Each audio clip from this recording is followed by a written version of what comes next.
Assalamu alaikum wa rahmatullahi wa barakatuh. Peace and blessings to you all.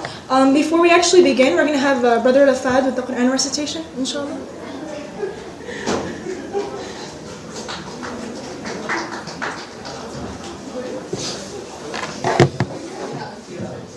Assalamu alaikum. Bismillahir Rahmanir Rahim.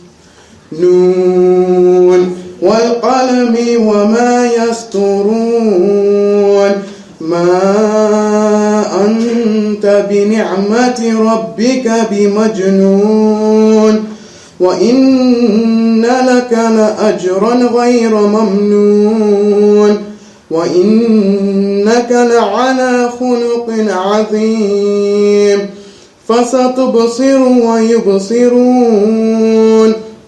بأيكم المفتون إن ربك هو أعلم بمن ضل عن سبيله وهو أعلم بالمهتدين. Sadaqallahu al-Azim. In the name of Allah, the most beneficent, the most merciful, by the pen and what they inscribe, you are not by the favor of your Lord a madman, and indeed for you is a reward uninterrupted, and indeed you are of a great moral character. So you will see and they will see which of you is the afflicted by the devil. Indeed, your Lord is most knowing of who has gone astray from his way, and he is most knowing of the rightly guided. Jazakallah. Jazakallah khairan. Inshallah, today's topic is going to be about the power of the pen and the power of education. Like, education is the answer. So, SubhanAllah, like looking around us, especially within today's society, we have so many problems, right? Whether it be social, political, economic problems, and especially with the recent events that we're going through and experiencing as a Muslim society, we sit there and we look around and we're like, where is the answer, right? Where can we find the answer to all of these problems? And how can we, as a society, not only as Muslims, but as a society, right? How can we combat these issues? And subhanAllah, the answer is very simple. It's out there, right? It's education, period, right? So knowledge and literally the power within ourselves to educate ourselves and to be progressive and to move forward, that is the answer to our problems. And today, alhamdulillah, we're blessed to have Dr. Aisha El-Amin be our featured speaker, inshallah. Dr. Aisha holds a PhD in policy studies in urban education from UIC. She received her Master's of Education from DePaul University in 2002. She's an Illinois State Board of Education certified kindergarten teacher. And she's very passionate about the social problems within our society and the eradication of educational practices, specifically within African Americans. And she is a member of the Teachers for Social Justice. And she also is part of the Council of Islamic Organizations for Greater Chicago. So without further ado, please welcome Dr. Amin.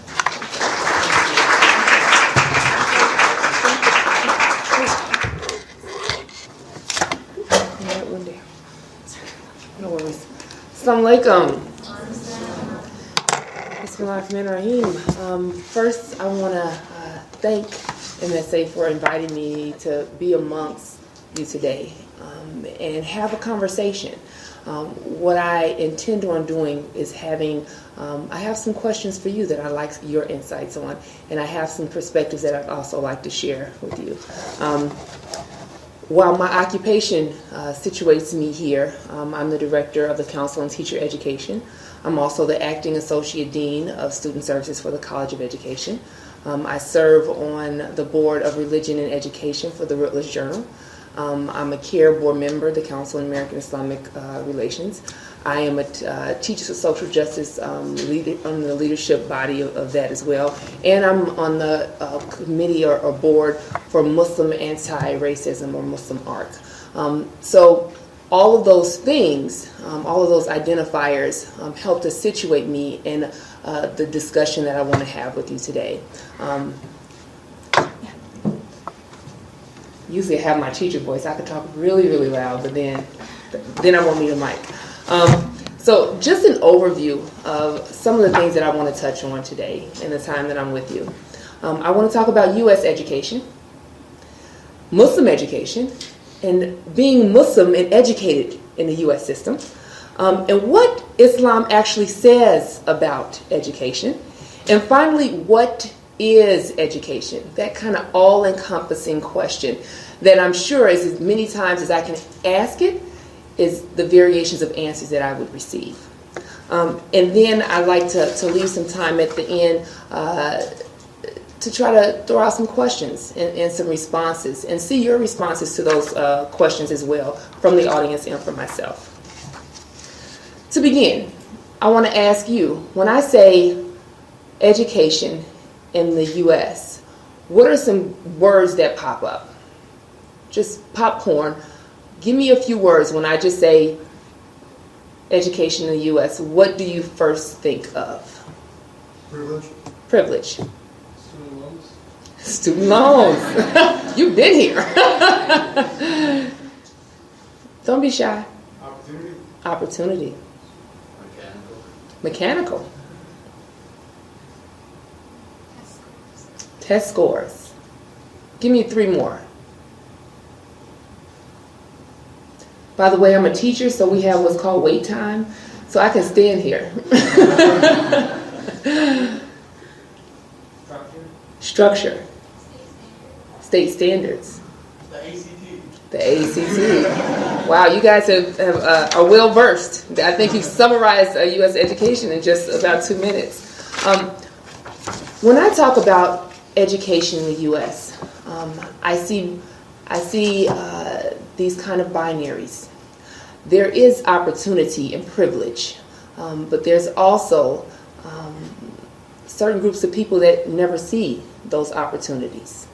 And so when we talk about what education is, we have to understand the context in which we're speaking and reference it and defining it. And so if I pull up U.S. education on my good friend Google, there's several things that I learned if I know nothing at all.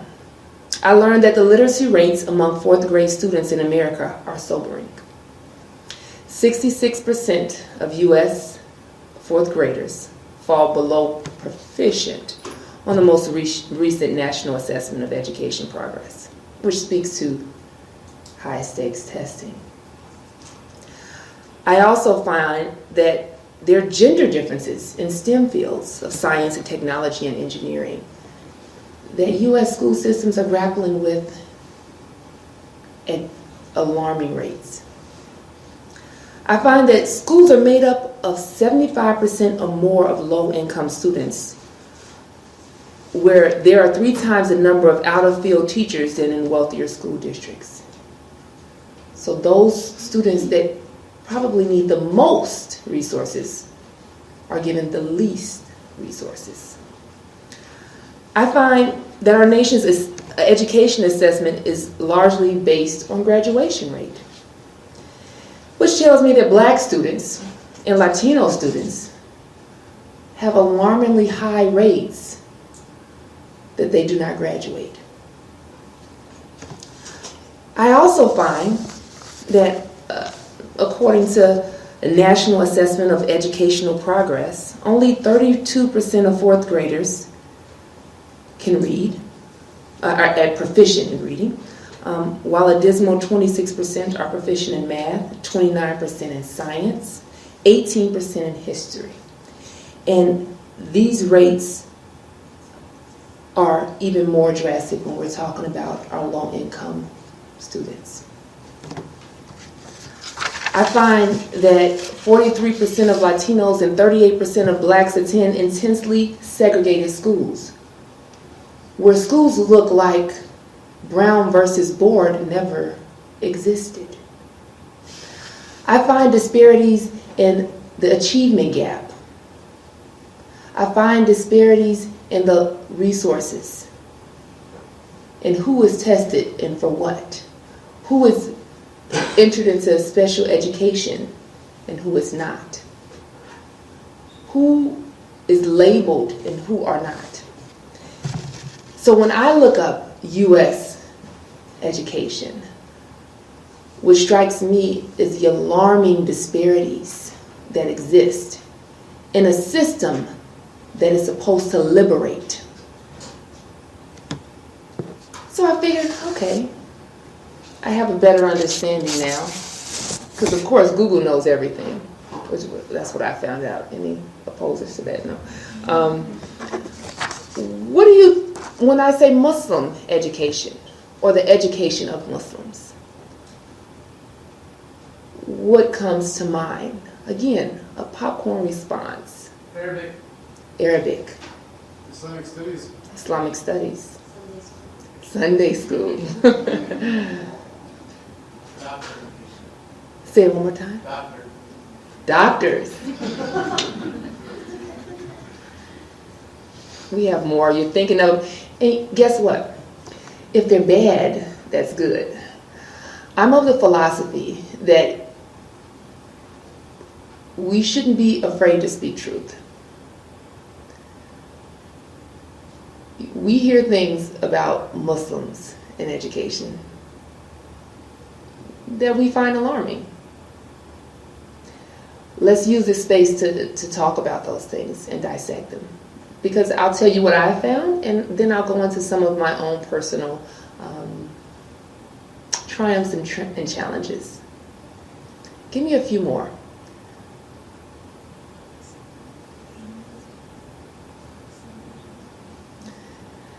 You're saying, say it one more time. Worship. Worship. Thank you. Many of you are saying, I didn't come here so I could talk. You did. You got the surprise. Give me two more. Muslims in education. Islamic history. Islamic history. One more. What not to do. Ooh, haram. Yes. So when I go back to that same search engine and I put in the words Muslim education, I receive a plethora of negative media attacks and some truths that we need to face about the realities, just as the U.S. education system needs to face. I hear about Pakistan and students being shot by the Taliban for advocating for education for girls. I read about Yemen, which has one of the largest gender gaps in the world, with less than a third of the nation's secondary school age girls enrolled in school, while nearly half of eligible boys are enrolled in school, according to, of course, UNICEF. I also read about women and girls, how they enjoy equal access, in many cases outnumber male peers in Palestine. And I read about Egypt and how they made strides in boosting educational enrollment for both girls and boys. And how, however, as Lauren Bowen from CNN says, yeah, they may be doing that. However, these schools closely resemble rank penitentiaries as opposed to hubs of learning. I also read a summary of a book by Zoa Hassan and Rutu Minion called Educating Muslim Girls, a Comparison of 5 Cities. In it says 75% of Muslim women in India are illiterate. 75%.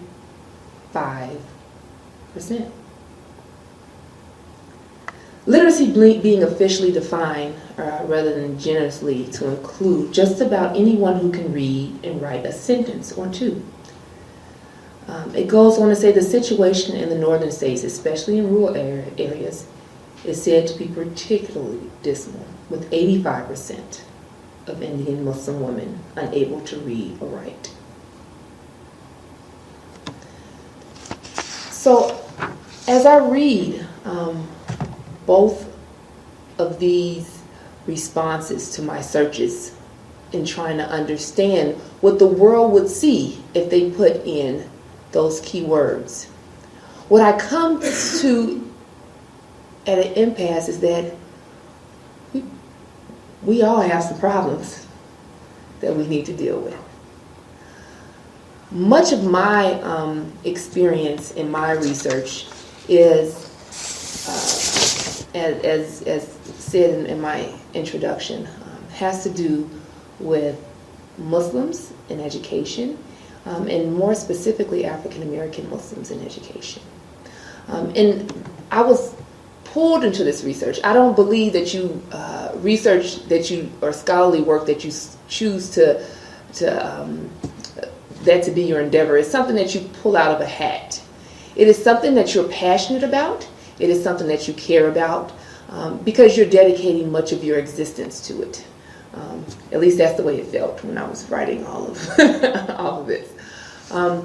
So I want to read you a portion of some of my research. And this first portion is a narrative that really situates me inside of my research, because I do not see myself as a disembodied person who is simply writing research on something that I have no passion or no investment in. This year has been a rough year, and all that I can say is that I'm thankful it's almost over. My husband lost his job and our income, which was formerly used only to supplement how now has become the sole income of my family of 5. Even though struggle isn't new to me, the dread that accompanies each battle stings with increasing potency. However, I don't lose much sleep over it because I do what I can and I trust in Allah. I trust He'll take care of the rest. We've had to make some hard decisions about how to cut back and what to cut back to keep the roof over our heads and keep heat and light and food a constant. Initially, losing the cable was my husband's overwhelming burden, and the absence of Happy Meals was earth-shattering for my 3 daughters. And when we had to drop our internet service, I thought we had survived the worst of our economic battle. However, when our battle turned into a war, those casualties paled in comparison to the second round of cutbacks. Realizing we no longer could afford private school tuition, I knew what had to be done. But before I took the necessary action, I gave myself a bit of a pep talk. Okay, this will not cause any irreparable damage to my daughters. It won't. I'm sure it won't be that bad. No. Children are resilient. They'll be okay. They'll be fine. At least I pray they will. Hey, this might build character. A different experience. So I put my best face on, searched for a clear mind, and made a dua, or a brief prayer. I asked Allah to please help me. Please render my decision for my children one which will impact them positively. Eliminate my concerns and inhibitions so that I can enter into this process with clarity, for all things happen only by the will of Allah. So, I walked in the snow to my neighborhood school. When I arrived, I was pleasantly surprised by the exterior. I had never actually paid attention to it before. There was no sign of disrepair to the infrastructure, and so I hoped that was a pretty good indicator of what was going on inside the school. The side of the school housed a fairly new and fully equipped playground. Okay, I thought. Possibly an indication of a well-rounded school philosophy that values physical education. Even more importantly, a fence enclosed the playground, demonstrating a value placed on safety. This may not be so bad after all, I thought. So as I approached the front door, I noticed an electronic marquee. Didn't get a chance to read it, but I thought, a technologically savvy environment too. Okay, it's getting better with every step. So finally, after much anticipation, I walked into the school, stomping my feet in the foyer, attempting to get as much snow off my boots as possible. And as I looked up, my eyes landed on a monumental Christmas tree, adorned with ornaments made by students. I shook off the unsettling feelings that plagued me, brushed the snow off my hijab, took a deep breath, and entered into the main office with a smile. I was met at the main office by a Caucasian woman wearing reindeer ears and bells around her neck that jingled when she walked toward me. I smiled and said, "Good morning." She smiled back pleasantly, looked me up and down on her tippy toes, and said, "And Merry Christmas," with a smug smile. The fear I began my day with putting my black Muslim children in my neighborhood school had come full circle. And as I began to do my research and ask of the different experiences of 14 African American Muslims throughout Chicago, here are some of the things that they said to me. "I'm not anti-public education. If I find a school that's conducive to the way that I want my children to be raised, then I'm cool with that. If I find it in a private school, I'm cool with that. And if I have to homeschool, that's cool too. I'll do whatever it takes to give my children the best. And hopefully, I will be in the position to do that, because you're not always in that position." Sister Yamina. "We have the fortunate situation in public schools where we have too many Caucasians teaching our children. They don't understand our children. One sister years ago was a president of the local school council, and she told me one of the instructors was calling children dogs. Come on now, if you're doing this in a teacher's meeting, how are you treating our children? They don't understand our children. They have to be taught." Sister Kenyatta. "I don't want to have to worry about my concern with public school, with holidays and having them celebrate different holidays. I don't want my children to feel out of place, and I don't want them to feel a push to be a part of something that we don't believe in." Sister Khalifa. "No, I work too hard to keep my children in an Islamic environment. If I was going to raise Muslims, I was going to raise Muslims. See, I don't trust other people with my responsibility, or I don't give my responsibilities to someone else. You're not going to raise my children Muslim. I know you're not. You cannot influence them to be human beings I need them to be. You might desire to do that, but the whole political system is not designed for you to be able to do that. So it's my responsibility, since we really just don't seem to work together good as people." Sister Bashir.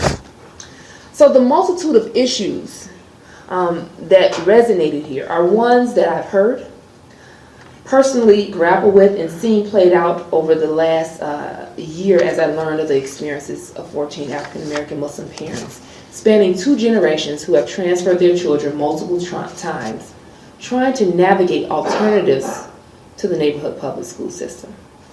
These parents have homeschooled as well as sent their children to various schools, including Catholic schools. Their choices within alternative education spaces are salved with contradictions and complexities, which oftentimes leave their children flailing in the margins. However, these parents have turned to these alternatives because public schools were not seen by most of them as a viable option.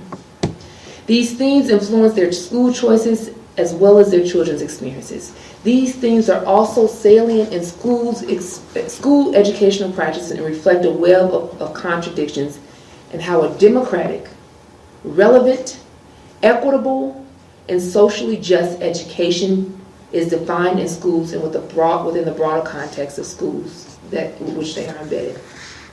So what I've tried to do is to look at these school choices and problematize the normalized iterations of what education is in a white middle class Protestant Christian normative school. And so when we talk about the U.S. education system and what that means and how that's defined, and then we talk about Muslim education and what that means and how that's defined, there's also within both spaces a cultural understanding of what those mean. Because what it means for an African American is not the same as what it may mean for a Caucasian or a Latino or a Pakistani. All of us have various understandings of what these things mean and how they should play out. But the power that we are not tapping into is a collective power. It is not the public school systems that are problematic. It is the people and the policies that run the public school systems that are problematic. But instead, what we have done as parents, and I say we because I am also situated within this framework that is problematic in many ways, and I work consistently to try to resist that. What is problematic is that we are part of a system that is perpetuated. These disparities are perpetuated. When I look at these disparities, they are not only in one space. There is an infection that has spread throughout the education systems throughout the United States. But does that mean that education is not the answer because these disparities exist? Absolutely not. I do not believe that. I believe that the people in place have made the education system the way it is. And I think it's working the way it's supposed to. Why do I say that?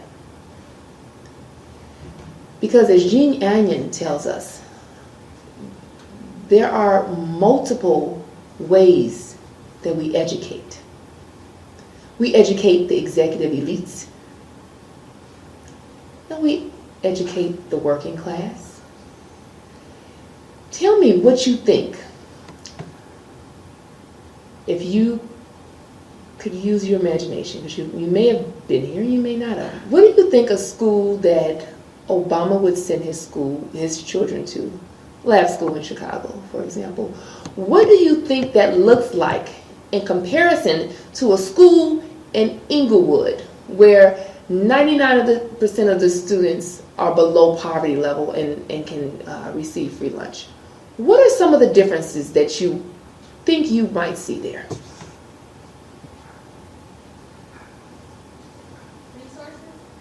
Resources. Safety. More racially diverse. Racially diverse. Food Absolutely. quality. Food quality. Food quality. Let's dive into some of those, right? So I've had the opportunity to visit these various spaces. And this is what you said is what I see. For lunch, you could have fifth graders who are given a lunch that has tater tots, a pizza, and a thing of 2% milk, and what else? Gummy bears with fruit in them. So that's the fruit for the day. In comparison, a lunch at an executive elite school, a salad bar, a variety of options for you to choose from that include gluten-free, halal, although I didn't see any hot dogs and tater tots on the menu. So there's options. The resources that my young sister in the back gave us. Abundance. Books that have 1983 as the copyright, where there's tape that secures the binder to the pages, and so much graffiti throughout that some of the words are illegible. In comparison, we have same school. Let me go back to the same school. We have a library with books. I don't know if you all are familiar. I'm about to date myself, so bear with me. Brownie Scout books, the little yellow books. We used to read them when I was little. They're no longer even in production. And there's a series of them. So the library has book 1, book 4, book 7. As I listen into and it's not a librarian, it's a school teacher, it's a teacher that comes in to the library, and the student is asking, I read book 1 and I want to read book 2 because, it's a series. Did someone check it out? No, we haven't had the whole series since I've been working here, and I've been working here 11 years. So I go online to try to find the book, and that's how I found out it was out of production, because I was going to order the book. So that's that scene. The other scene, you have a full-time librarian. You have a library that I would liken to any college campus, with reading corners and puppeteers that you can play with, and headphones that you can put on and listen to the book. If we put those two classrooms next to each other and those two students next to each other, the inequalities that someone spoke of, and the diversity or lack thereof, in Inglewood, only black faces. In the executive elite lab school, there's someone from every country. How does that then influence how we interact with the world? Take one student from each of those spaces.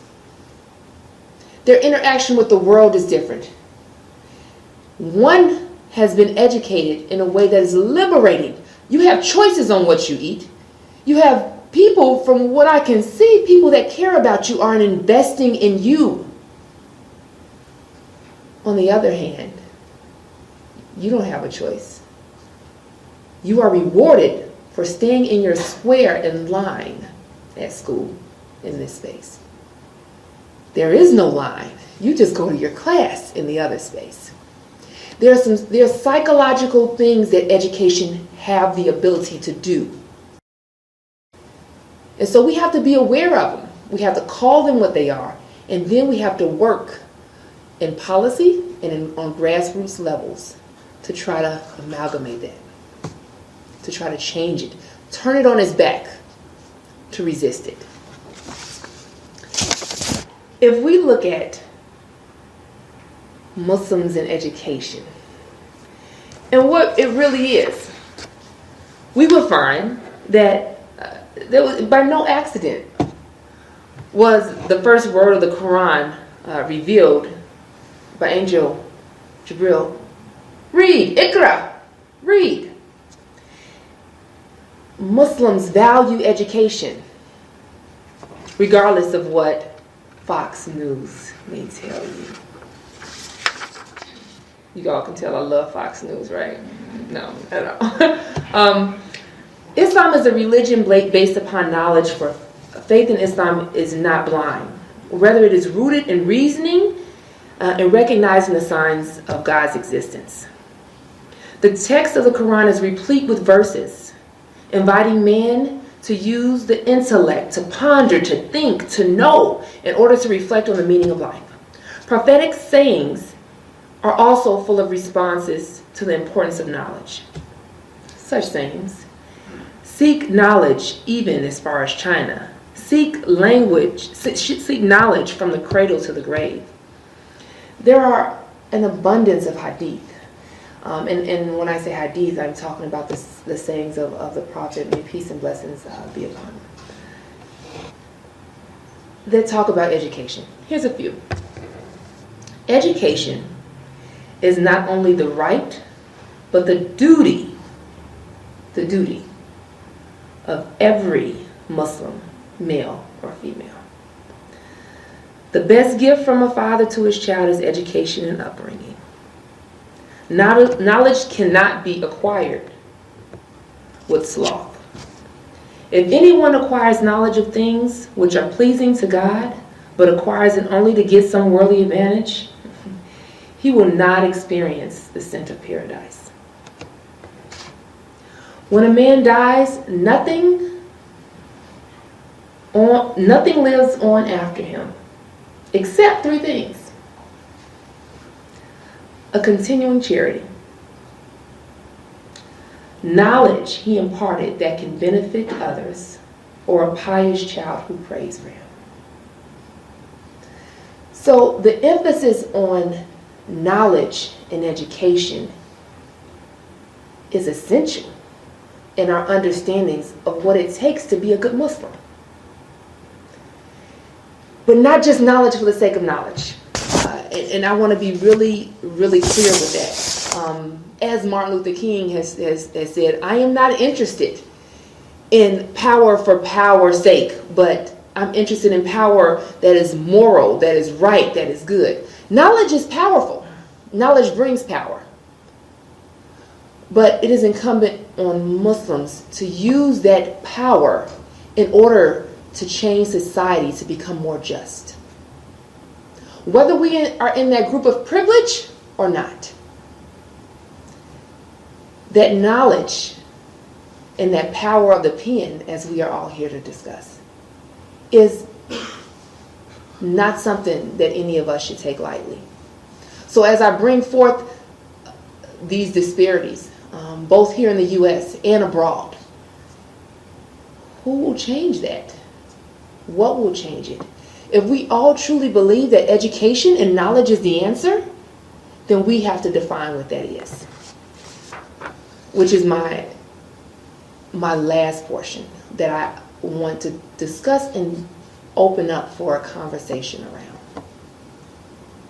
I'll say that last portion again.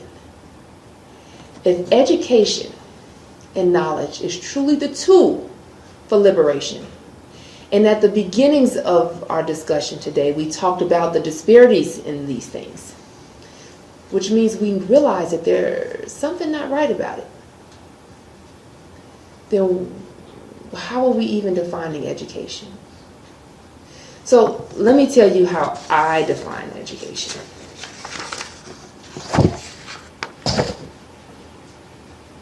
Before I tell you how I define education, I just looked at my notes, I skipped ahead, so I'm skipping back.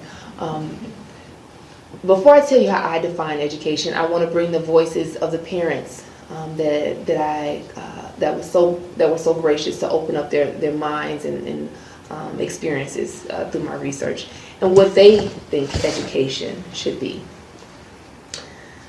The parents in the chapters where I read excerpts from define education in a good school outside of the normal focus of the 3 R's that we come to know: the reading, writing, and arithmetic. They instead redefine what constitutes a good education, a good schools, as a new iteration of the 3 R's: relationships, relevance, and regular, authentic parent participation. Relevance, relationships, and regular, authentic parent participation. The first 2 R's, the relationships and relevance, build on and affirm studies conducted by scholars of the importance of building relationships and creating a culturally relevant environment. So much of what we're talking about taps on the cultural relevance. And we're going to visit that as we talk about what education is. So what I see is a need to expand our research and our understandings of what education is. And so when I define it within my various roles, I have to go back to Brazilian educator Paulo Freire, who tells me that education is liberation. I believe that our practices should be grounded in the lives of our students. We should understand who they are.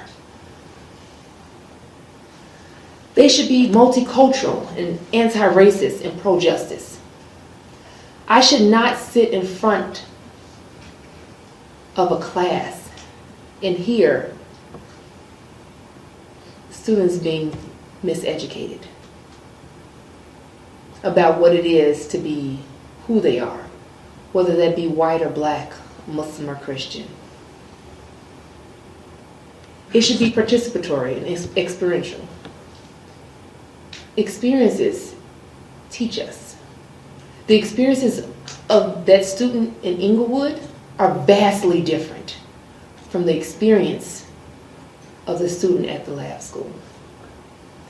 We have to pay attention to those experiences. It should be hopeful and joyful and innovative. Not in an innovative way that much of the teacher ed reforms are propped up to be. Innovative in ways that change and shift the paradigm of society to look at us as the human beings that we all are, with various identifiers that only enrich the humanness in us, but does not diminish it.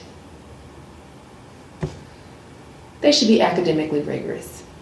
As Gloria Lansing-Billings tells us, a culturally relevant education without academic rigor is insulting.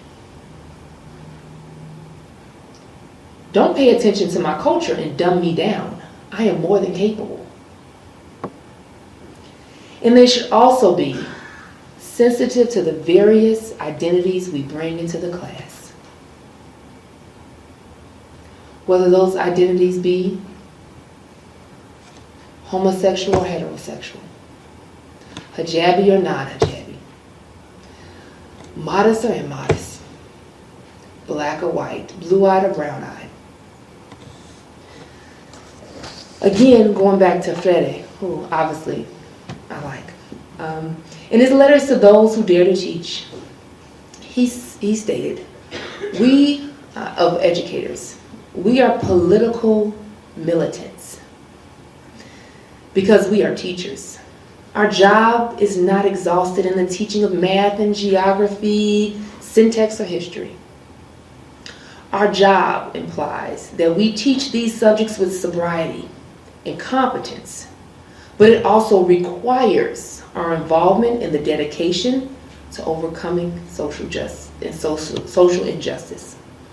We are educators, and as such, we must recognize and accept our role as either confronting social, political, educational inequities, or continuing to reproduce the oppressions of our society. Neutrality is not possible. We understand that teaching is a political act. In teaching, when we talk about, I'm using it here as an umbrella term. I know you all are not teachers in the traditional professional realm, but the series the MSA is doing right now, you're teaching. You're giving an awareness. When someone asks you in a whisper because they're embarrassed to ask it out loud, do you wear your hijab when you're at home? You're a teacher. These are moments that we can help, even if they're minuscule in the grand scheme of society. These are the moments that push us towards a greater society, a greater understanding, a more socially just position. So we have to seize these moments. I wanted to ask of you, what do you think education should be?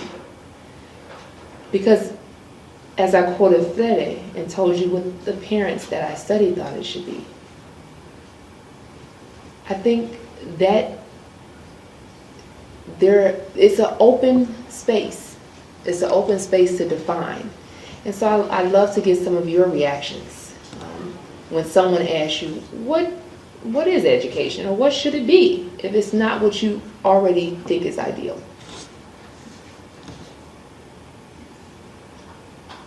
Oh no, she's putting the pressure on again. Teach by example. Okay, teach by example. Now, what if and so we're gonna have a small discussion here. How am I looking at? Okay. What if I said, whose example? And that's not for you. That's for anybody. Whose example? If we're supposed to teach by example, what's the example?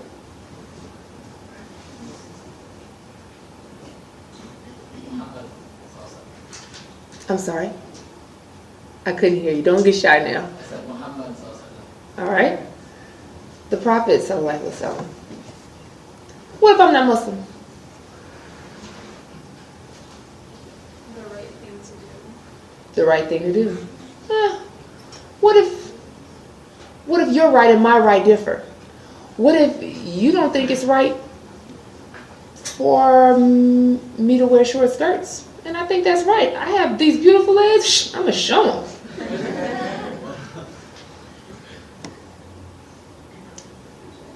Whose example? My character. Whose character? She's like, what is she looking for? Let me figure out what she's looking for.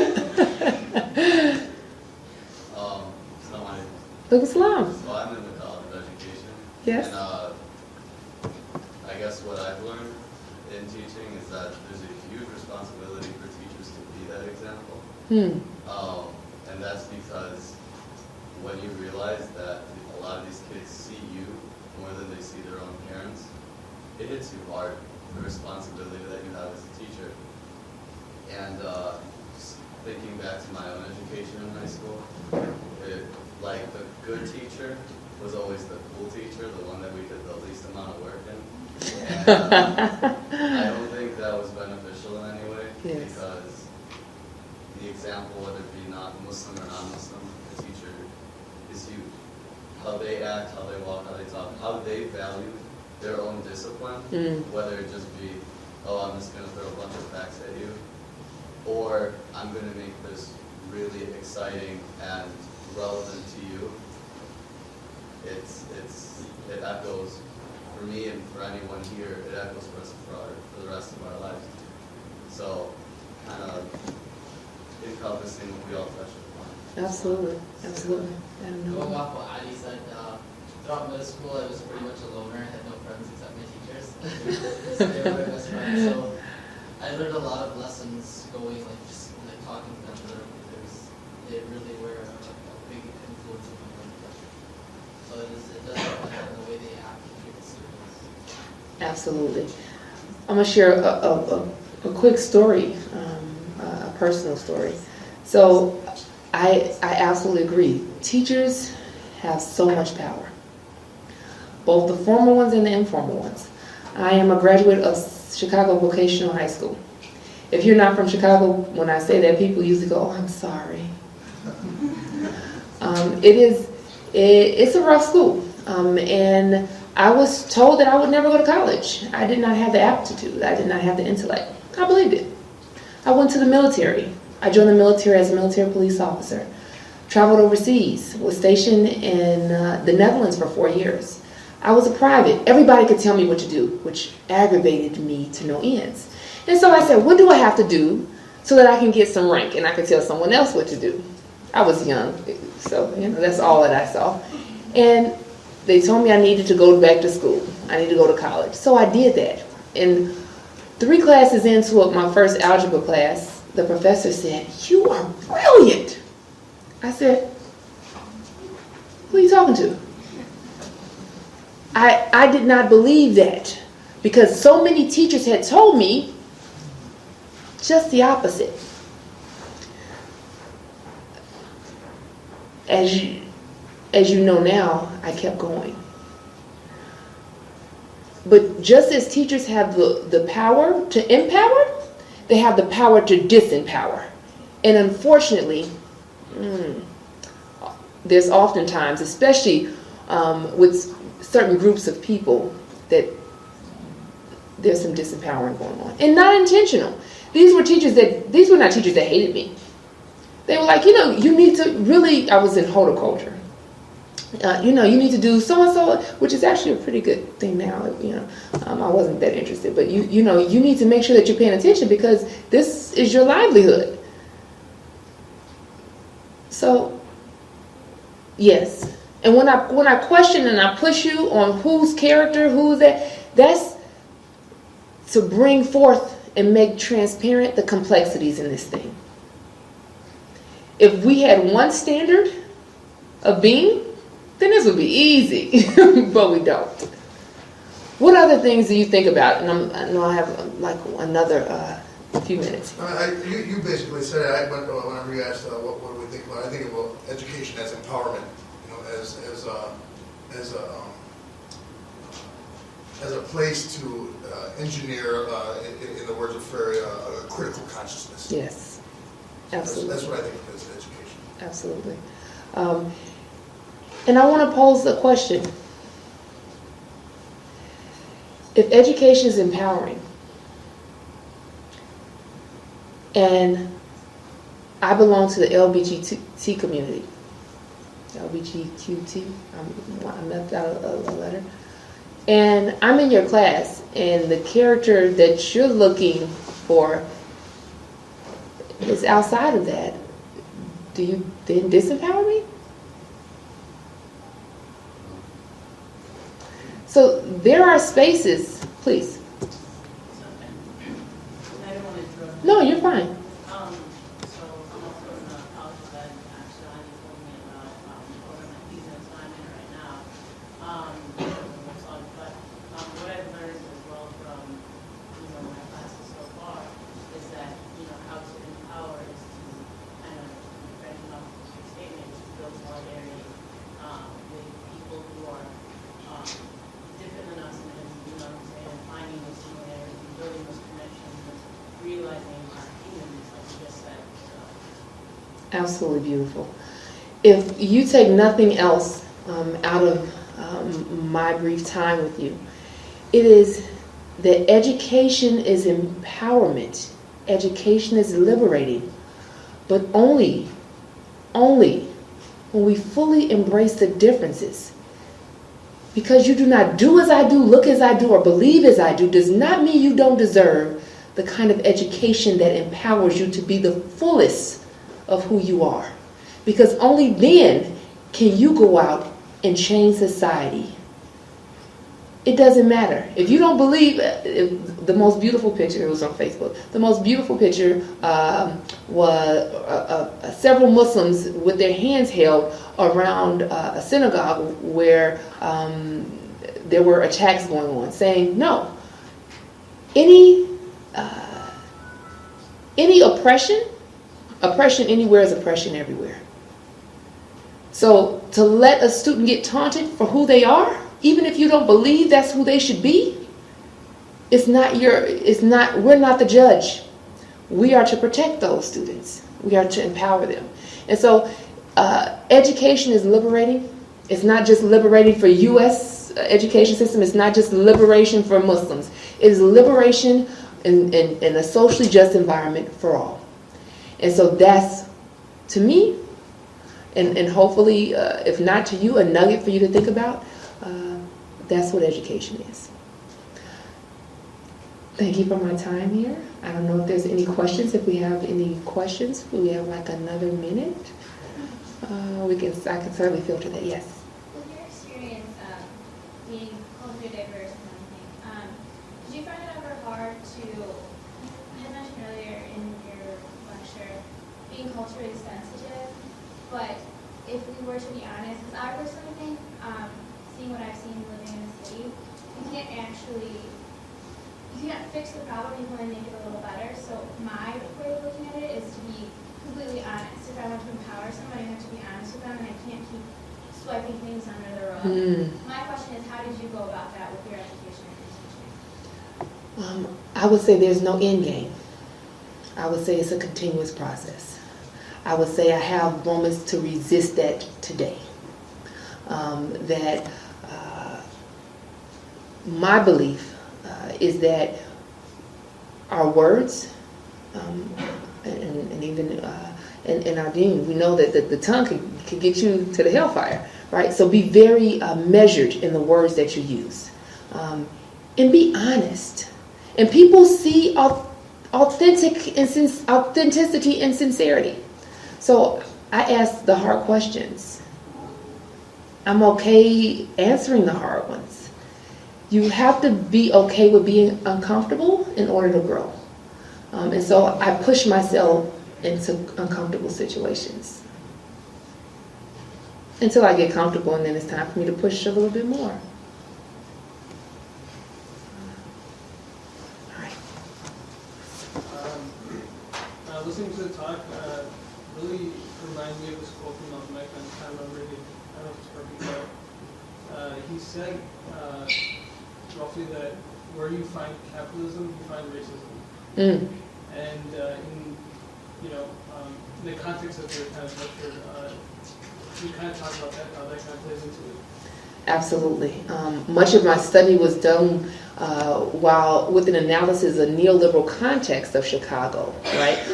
Because capitalism plays a huge part. And when we say capitalism, we're talking about everything, commodifying everything. That money is the end game. That's all that everything is about.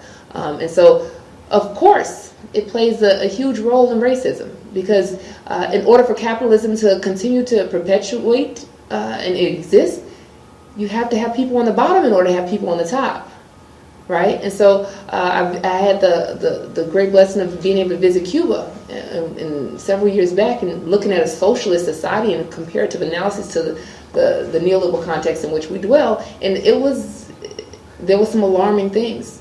Was racism gone? No, but it was at such a small level in comparison. And so I do think there's an economic analysis that needs to be overlaid when we talk about racism, that cannot be done so without talking about neoliberalism and capitalism within the U.S. Yes?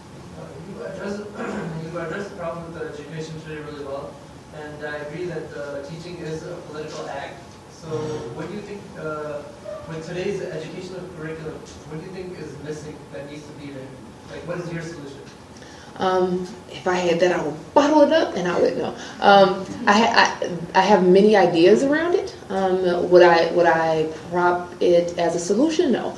I would say that we first need to have real discussions. Over 80% of the teachers that are teaching, majority people of color, are Caucasian. There needs to be some culturally relevant understandings of what it means to be of different cultures, so that we don't assume that everyone should assimilate into our own because ours is the right one to assimilate into. I believe that there's a disparity in the allocation of resources. If we truly want those disparities to vanish, then we have to change the systems in which they exist. I mean, we fund schools based on property value. Property value is not on property value, on taxes, which taxes is property value. All those things are interrelated. But the taxes that you pay in an affluent community is vastly different from the one that you pay in a more blighted or impoverished community. So there's systemic things and there's policy things as well. You see zero tolerance policies at schools that have people of color. So they are crazy instances where you have a kindergartner who brought a fingernail out of school and now he has a jail record and they took him to jail. I mean, so these are things that where we have one system, the education system, feeding into another system, the penal system, at alarming rates. If you look at The New Jim Crow by Michelle Alexander, she lays out a great foundation for understanding what is going on with the judicial system and how it is not just at all. And so, but it starts with education. We start at that level. You go into a school on the south side, into a high school, you're walking through a metal detector or you're not getting in, right? So in our minds, we're already trained to think that we're deviants, and our teachers are treating us like deviants. So there's multiple things, both on a classroom teacher level, but also systemically, and across policy understandings that needs to be changed. But we do one thing at a time, right? Hopefully. My time is up. They're looking at me like, get off the stage. But again, alhamdulillah, alhamdulillah, thumma alhamdulillah. All praise is due to Allah, all praise is due to Allah, and then again, all praise is due to Allah. Anything that I've said today is solely from our Creator, and all praise goes to Him.